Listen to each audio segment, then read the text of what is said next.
കണ്ടല സഹകരണ ബാങ്ക് തട്ടിപ്പ് കേസിൽ മുഖ്യപ്രതിയും സിപിഐ നേതാവുമായ എൻ ഭാസുരാങ്ങന്റെ കുടുംബാംഗങ്ങളെ ഇഡി വീണ്ടും ചോദ്യം ചെയ്യും. വെള്ളിയാഴ്ച ഹാജരാക്കാൻ ഇഡി നോട്ടീസ് നൽകി ഭാസുരാങ്ങന്റെ ഭാര്യയെയും മക്കളെയും മകളുടെ ഭർത്താവിനെയുമാണ് ചോദ്യം ചെയ്യുന്നത്. അതേസമയം ഭാസുരാങ്ങന്റെയും മകൻ അഖിൽജിത്തിനെയും ജാമ്യാപേക്ഷ കോടതി തള്ളി.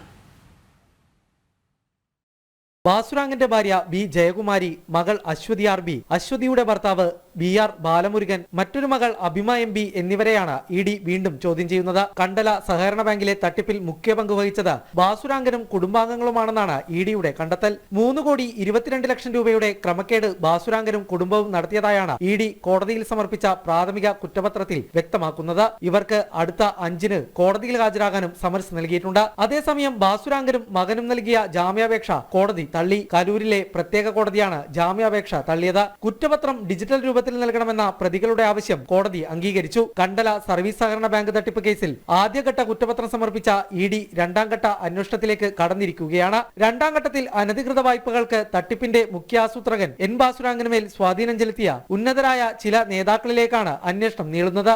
ജനം, കൊച്ചി.